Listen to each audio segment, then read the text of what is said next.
Good afternoon, ladies and gentlemen. How are you today? This is Dr. A. I was about to say Antonio, so I might as well will. It's Antonio. And I'm right here. I'm sitting in my room. And guys, I have an eye-opening experience. I've been knowing this for years.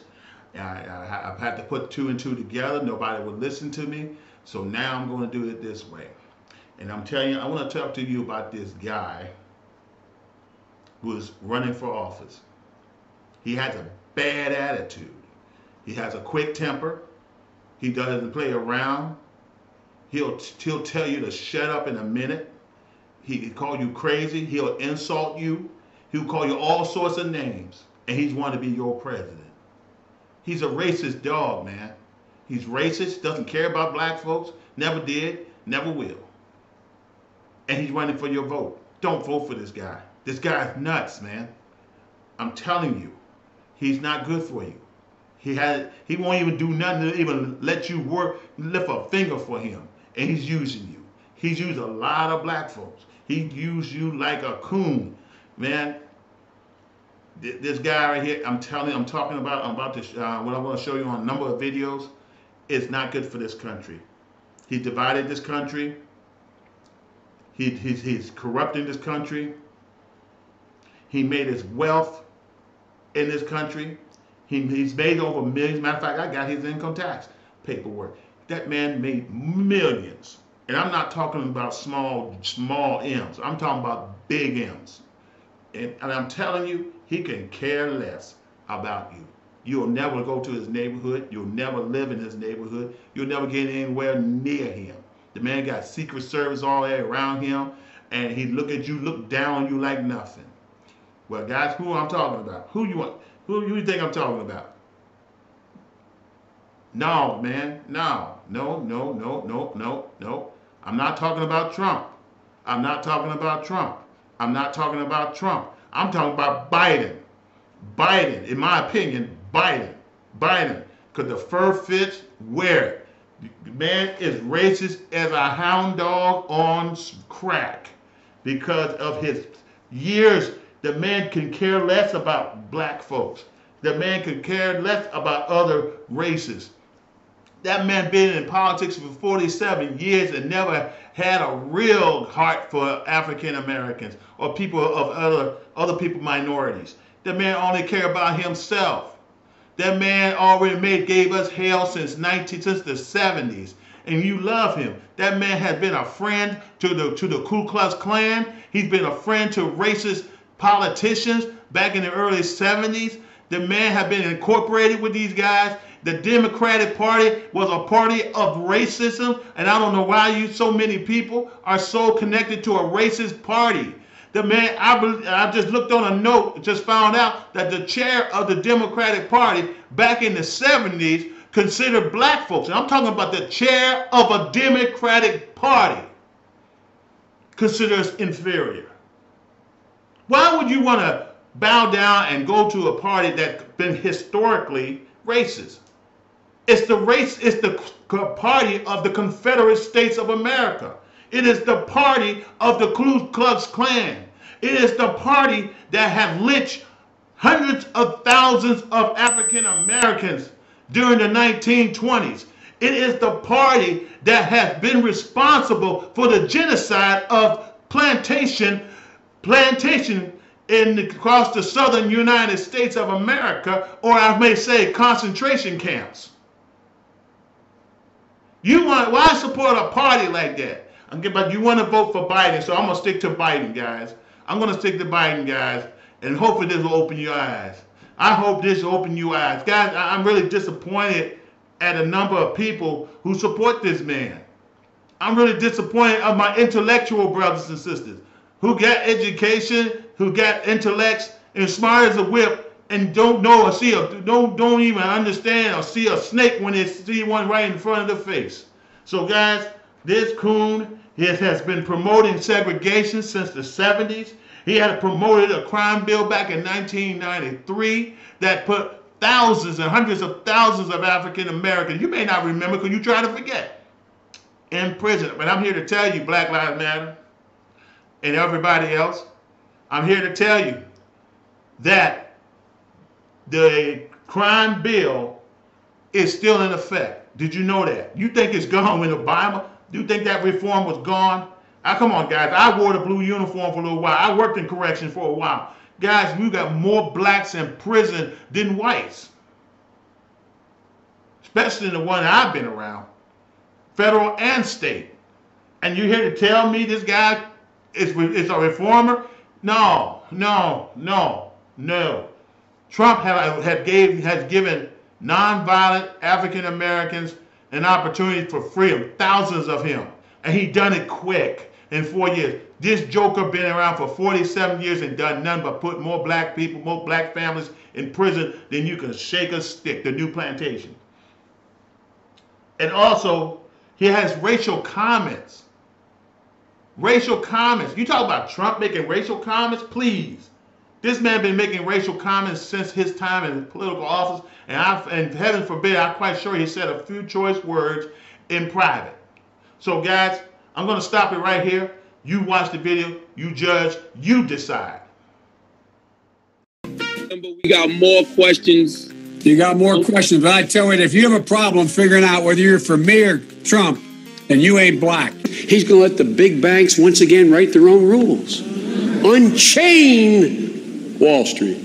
They're going to put you all back in chains. Gentlemen and ladies of the Senate. One chapter receiving fresh scrutiny comes from his earliest years in the Senate, when he strongly opposed mandatory school busing. It was designed to achieve integration and a more equitable education. It was the mid-1970s. Biden favored desegregation, but not through busing. What's less known is how he followed the lead of some of the Senate's most fervent segregationists. In a series of never-before-published letters reviewed by CNN, the strength of Biden's opposition to busing comes into sharper focus. On March 25, 1977, Biden wrote, "My bill strikes at the heart of the injustice of court-ordered busing. It prohibits the federal courts from disrupting our educational system." Biden sought and received support from Mississippi Senator James Eastland, the Democratic chairman of the Judiciary Committee, and a leading symbol of Southern resistance to desegregation. He frequently spoke of blacks as, quote, an inferior race. On June 30th, 1977, Biden wrote, "Dear Mr. Chairman, I want you to know that I very much appreciate your help during this week's committee meeting in attempting to bring my anti-busing legislation to a vote." Then in 1978, Biden again asked Eastland to put his anti-busing bill before the full Senate, writing, "Your participation in the floor debate would be welcome." I had spent years writing what became known as the Biden crime bill. The Biden crime bill. The Biden crime bill. Democrats right now, especially African Americans, have really looked back on the 1994 crime bill not very fondly. Hillary Clinton herself has come out against it, even though her husband signed it into law. Well, the author of that crime bill was Joe Biden. The Biden crime bill. The Biden crime bill. Biden's 1994 crime bill, while implementing sweeping gun control, also helped fuel mass incarceration with financial incentives to keep people behind bars. The Biden crime bill. The Biden crime bill. The Biden crime bill is before us. Calls for the death penalty for 51 offenses. A wag in the newspaper recently wrote that something to the effect that Biden has made it a death penalty offense for everything but jaywalking. The Biden crime bill. Biden crime bill. The Biden-Hatch crime bill, as it becomes law, God willing, I hope that we will have ended once and for all this notion that is a hangover from the 60s, that somehow Democrats are weak on crime and Democratic presidents are weak on crime and Republicans are tough on crime. The truth is, every major crime bill since 1976 that's come out of this Congress, every minor crime bill has had the name of the Democratic senator from the state of Delaware, Joe Biden, on that bill. I like the idea they keep in jail longer. I'm the guy that wrote the bill requiring federal judges to keep people in jail 100% of the time for which they're sentenced, and in notable exceptions, only 85%. So I'm all for tougher enforcement. We wrote the statute saying burning the flag in and of itself is a crime, period. Boom. We changed the law so that if you are arrested and you are a drug dealer, under our forfeiture statutes, you can, the government can, take everything you own, everything from your car to your house, your bank account, not merely what they confiscate in terms of the dollars from the transaction that you just got caught engaging in. They can take everything. We have laws in the last several years where we don't allow judges discretion to sentence people. Flat time sentencing. You get caught, you go to jail. We've gone from there all the way up to saying, under the leadership of Senator Thurmond, and I'd like to suggest that I take some small credit for it myself as well, and others, the presiding officer, that there is now a death penalty. And we passed it a couple years ago. If you are a major drug dealer involved in the trafficking of drugs and murder results in your activities, you go to death. And a number of other severe penalties. Back when Bill Clinton's crime bill passed, Joe Biden was such an outspoken supporter, he said, quote, "I'd like to be running and have someone use the crime bill against me." We must take back the streets. It doesn't matter whether or not the person that is accosting your son or daughter or my son or daughter, my wife, your husband, my mother, your parents. It doesn't matter whether or not they were deprived as a youth. It doesn't matter or not whether or not they had no background that enabled them to become socialized into the fabric of society. It doesn't matter whether or not they're the victims of society. The end result is they're about to knock my mother on the head with a lead pipe, shoot my sister, beat up my wife, take on my sons. So I don't want to ask, what made them do this? They must be taken off the street. That's number one. There's a consensus on that. Unless we do something about that cadre of young people, tens of thousands of them, born out of wedlock, without parents, without supervision, without any structure, without any conscience developing, because they literally, I yield myself 3 more minutes, because they literally have not been socialized. They literally have not had an opportunity. We should focus on them now. If we don't, they will, or a portion of them will, become the predators 15 years from now. And Madam President, we have predators on our streets that society has, in fact, in part because of its neglect, created. Again, it does not mean because we created them that we somehow forgive them or do not take them out of society to protect my family and yours from them. They are beyond the pale, many of those people. Beyond the pale. And it's a sad commentary on society.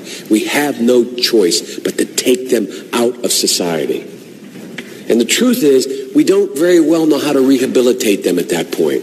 That's the sad truth. I'm the guy that said, rehabilitation, when it occurs, we don't understand it and notice it. Bobby Rush, member of Congress, said the other day, I'm ashamed that I voted for the 94 crime bill. You ashamed of that bill? Not at all. In fact, I drafted the bill. Got more questions. You got more questions, but I tell you, if you have a problem figuring out whether you're for me or Trump, then you ain't black. Kids are just as bright and just as talented as white kids.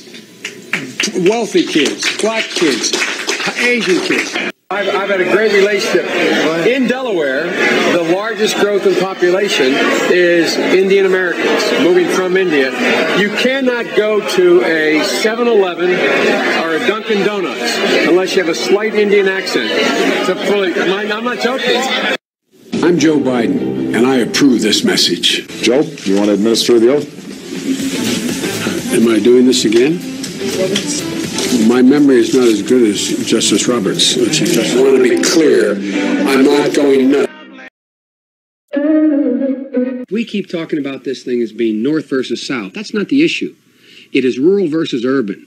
And most of the busing that's taken place to date has taken place in rural areas, whether it's be administratively ordered or court ordered. Now we're moving into applying the same standards to urban areas. And it is a standard that doesn't make sense. It doesn't apply. It doesn't hold. We're moving from trying to, in urban areas, we've had integrated facilities but segregated neighborhoods. And in rural areas, we've traditionally had integrated neighborhoods but segregated facilities. And they've applied the same standard and the same test. So this north-south thing is not really the issue. As Professor Nathan Glazer at Harvard has indicated, as Dr. Armour of the Rand Corporation, as James Coleman, as I just tell 3 days of hearing, two days of hearings in the Judiciary Committee on another bill I have, beyond this that deals with busing. And there is uniform opinion of those who testified that it is not a north-south, it's an urban-rural question, a distinction. But no matter what your intent, there are going to be those who say it's a segregated thing, it's a question of race, and that you have set back the movement of desegregation of schools. How would you answer that? The way I answer that is I predict that the young black leadership of America will overwhelmingly decide with me. I predict that in 1980 and 84, my position will be totally vindicated by the sociologist and by the civil rights advocate. You know, I come from that side of the track. That's where I'm from. I was a defense lawyer. I handle civil rights cases. I sat in on Route 40. I mean, I'm not from the other side of this. And I happen to think that the one way to ensure that you set the civil rights movement in America further back is to continue to push busing, because it's a bankrupt policy. And that's why I think I'll be vindicated. I don't include myself with pro or anti-busing forces. I think the only group that can determine whether or not a constitutional violation exists. Vice President Biden, do you agree today that you were wrong to oppose busing in America then? No, do you agree? I did not oppose busing in America. What I opposed is busing ordered by the Department of Education. That's what I opposed. Well, there was a failure of states to integrate public schools in America. I was part of the second class to integrate Berkeley, California public schools almost 2 decades after Brown v. Board of Education. Because your city council made that decision. It was a local decision. So that's where the federal government must step in. That's why we have the Voting Rights Act and the Civil Rights Act. That's why we need to pass the Equality. Former Vice President Joe Biden, he's run for president twice before, unsuccessfully. He's never before been the front runner. Now that he is towering over all the other declared Democratic candidates, his almost 5 decades in public life are getting some real scrutiny. On top of that list, his record on civil rights during his younger days as a U.S. Senator. CNN's Jeff Zeleny has exclusively obtained some letters written by Biden himself. Everybody asks me, what kind of Democrat? I'm an Obama-Biden Democrat, man. After 8 years alongside President Obama, Joe Biden is coming back as a solo act. I'm ready to go. With his long record facing a new look under the spotlight of the 2020 campaign. Gentlemen and ladies of the Senate. One chapter receiving fresh scrutiny comes from his earliest years in the Senate, when he strongly opposed mandatory school busing. It was designed to achieve integration and a more equitable education. It was the mid-1970s. Biden favored desegregation, but not through busing. What's less known is how he followed the lead of some of the Senate's most fervent segregationists. In a series of never-before-published letters reviewed by CNN, the strength of Biden's opposition to busing comes into sharper focus. On March 25, 1977, Biden wrote, "My bill strikes at the heart of the injustice of court-ordered busing. It prohibits the federal courts from disrupting our educational system." Biden sought and received support from Mississippi Senator James Eastland, the Democratic chairman of the Judiciary Committee, and a leading symbol of Southern resistance to desegregation. He frequently spoke of blacks as, quote, an inferior race. Biden reflected on that era earlier this year. They're a bunch of racists. There was, James O. East of Mississippi, Strom Thurmond, and so on. There were 9 guys who were in the caucus that were, I ran against in the civil rights movement. But he did not say that Eastland and others were partners on several of Biden's anti-busing bills. On June 30th, 1977, Biden wrote, "Dear Mr. Chairman, I want you to know that I very much appreciate your help during this week's committee meeting in attempting to bring my anti-busing legislation to a vote." Then in 1978, Biden again asked Eastland to put his anti-busing bill before the full Senate, writing, "Your participation in floor debate would be welcomed." 4 decades later, after building a strong civil rights record, Biden stands by his opposition to busing, arguing it did not address institutional racism. Most busing programs in America were later abandoned, after bringing more hardship than equal opportunity to all students. A Biden spokesman telling CNN, "Joe Biden is today, and has been for more than 40 years in public life, one of the strongest and most powerful voices for civil rights in America." Ronnie Dunn is a professor at Cleveland State University who co-wrote the book Boycotts, Busing, and Beyond. He says Biden's opposition to busing is not disqualifying, but warrants explanation. Those letters I find somewhat surprising given Senator Biden's or Vice President Biden's current position and potential candidacy for the presidency and his position as a liberal. Those are issues that he's obviously going to have to answer for. You said surprising. Surprising in what way? Well, the fact that he would solicit the support of staunch segregationists, James Eastland as well as Jesse Helms, introducing legislation as opposing busing at that time. So the question facing Biden is how he reconciles nearly a half century in public life with today's Democratic Party. Of course, Jake, one of his biggest pieces of experience is that experience and long record. That also is one of his biggest challenges. If I'm a felon just coming home from a 20-year sentence because of Joe Biden and that bullshit bill that him and Hillary put forth. Another thing about how perspectives change over time. Bobby Rush, member of Congress, said the other day, I'm ashamed that I voted for the 94 crime bill. You ashamed of that bill? Not at all. In fact, I drafted the bill, as you remember. I know that. Unless we do something about that cadre of young people, tens of thousands of them, born out of wedlock, without parents, without supervision, without any structure, without any conscience developing, because they literally, I yield myself 3 more minutes, because they literally have not been socialized. They literally have not had an opportunity. We should focus on them now, not out of a liberal instinct for love, brother, and humanity, although I think that's a good instinct, but for simple, pragmatic reasons. If we don't, they will, or a portion of them will, become the predators 15 years from now. And Madam President, we have predators on our streets that society has, in fact, in part because of its neglect, created. Again, it does not mean because we created them that we somehow forgive them or do not take them out of society to protect my family and yours from them. They are beyond the pale, many of those people. Beyond the pale. And it's a sad commentary on society. We have no choice but to take them out of society. Mass incarceration has put hundreds of thousands behind bars for minor offenses. Joe Biden wrote those laws. Every major crime bill that's come out of this Congress has had the name Joe Biden on that bill. We do everything but hang people for jaywalking in this bill. Joe Biden's policies destroyed millions of black lives. Joe Biden may not remember, but we do. But I tell you, if you have a problem figuring out whether you're for me or Trump, and you ain't black. Take a look at my record, man. When I marched in the civil rights movement, I marched with tens of thousands of others. He had not actually marched during the civil rights movement and kept telling the story anyway. I came out of the civil rights movement. I was one of those guys that sat in and marched and all that stuff. Now, his aides went back to say, look, he was in office marching for the idea. That's not the word marching on Twitter. I was not out marching. If you have a problem figuring out whether you're for me or Trump, and you ain't black, they're going to put you all back in chains. And you ain't black. Poor kids are just as bright and just as talented as white kids. You ain't black. You ain't black. You ain't black. You ain't black. The most racist thing a person could tell me is that I'm supposed to choose something based on my race. You ain't black.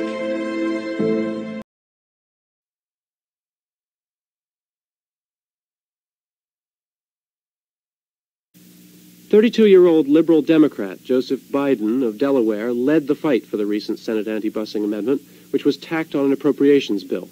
Or the statement within the question you just asked, that we are going to integrate people so that they all have the same access and they learn to grow up with one another and all the rest, is a rejection of the whole movement of black pride, is a rejection of the entire black awareness concept, where Black is beautiful, black culture should be studied, and a cultural awareness of the importance of their own identity, their own individuality. And I think that's a healthy, solid proposal.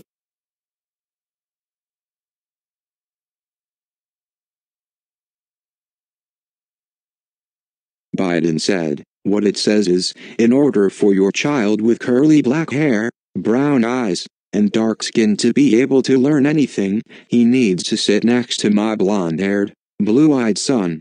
That's racist. Who the hell do we think we are, that the only way a black man or woman can learn is if they rub shoulders with my white child? I oppose busing. It's an asinine concept, the utility of which has never been proven to me," he said. "I've gotten to the point where I think our only recourse to eliminate busing may be a constitutional amendment. I don't feel responsible for the sins of my father and grandfather. I feel responsible for what the situation is today, for the sins of my own generation. And I'll be damned if I feel responsible to pay for what happened 300 years ago. An African-American child is sent to a white school in a wealthy neighborhood, then, back to the ghetto. How can he be encouraged to love his white brothers?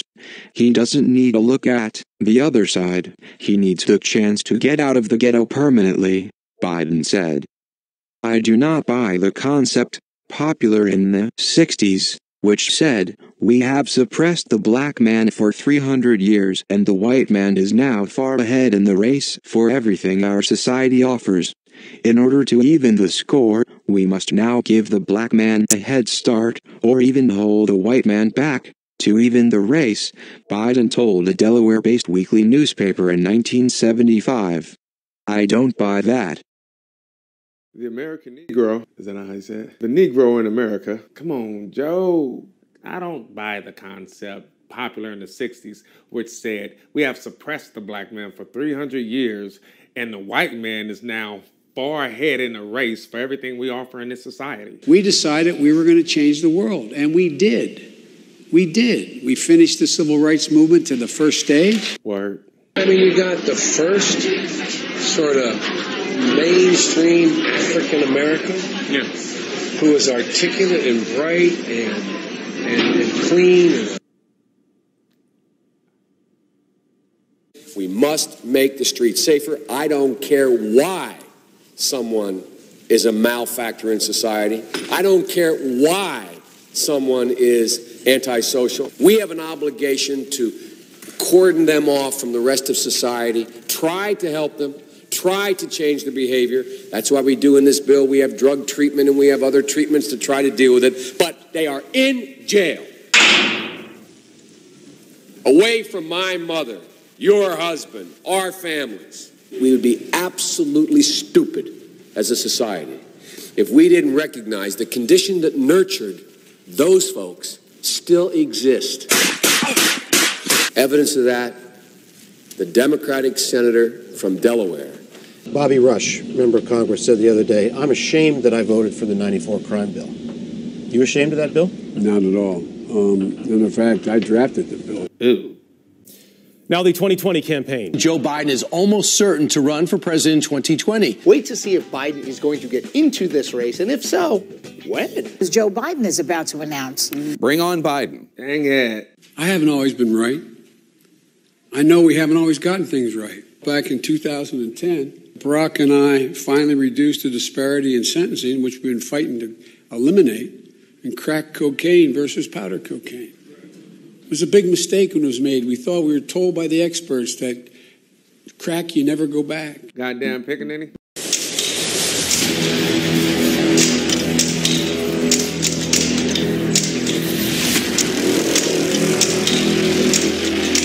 Joe Biden makes a great comeback in the Democratic nomination process in South Carolina because he gets an almost monolithic African-American vote.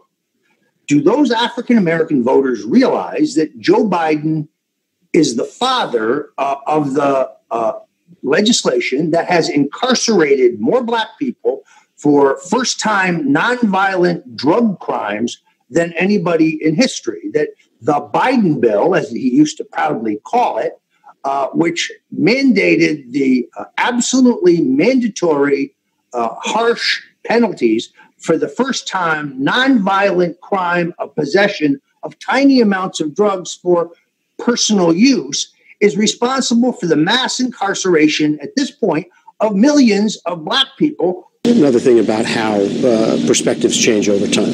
Bobby Rush, member of Congress, said the other day, I'm ashamed that I voted for the 94 crime bill. You ashamed of that bill?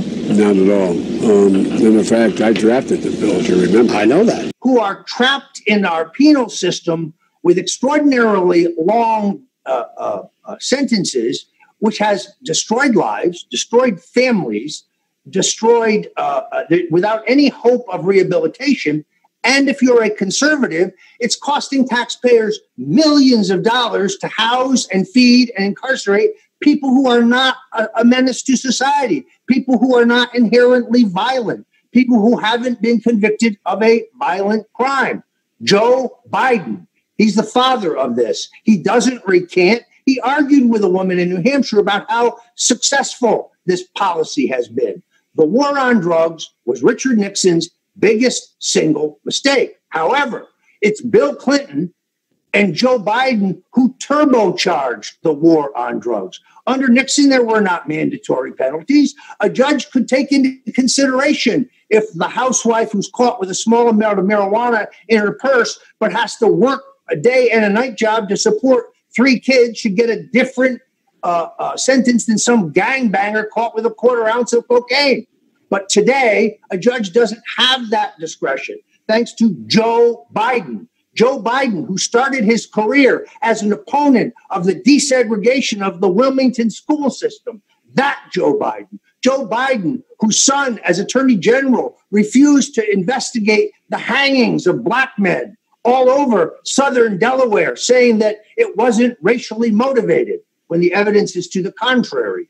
So people need to know Joe Biden. Joe Biden says, I've always been a great advocate for civil rights. Number one, he said he marched with Dr. King. That is a lie. When I marched in the civil rights movement, I marched with tens of thousands of others to change attitude. Well, more than once, advisors had gently reminded Mr. Biden of the problem with this formulation. He had not actually marched during the civil rights movement. And more than once, Mr. Biden assured them he understood and kept telling the story anyway. This is the guy who's going to restore dignity to the United States, ladies and gentlemen. The guy's a serial fucking liar. Race-baited throughout his career when it benefited him. When I heard the Vice President of the United States, someone I grew up admiring, someone I've been on platforms with, when I heard him go to Danville, Virginia, and talk about politics in a way that no serious candidate ought to talk about it, when I heard him reach to the bottom of the deck and talk about one party putting people in chains, when I heard someone that I admired and have been on platforms with talk about ordinary conservative principles as being essentially racial viciousness, because that's the allegation he was making yesterday, I was disappointed by it, but I have to tell you, it brought back memories to me. It brought back memories of these Democratic politicians in the South who think they can go before black crowds and say one thing, that nobody else will hear it, and that they can somehow get a cheer in the room, and that they can blithely go on about their business. That's not the way you can do politics anymore because of the media, and I think Vice President Biden, I hope Vice President Biden learned an important lesson. You can't say one thing to a certain kind of people thinking nobody else is hearing you.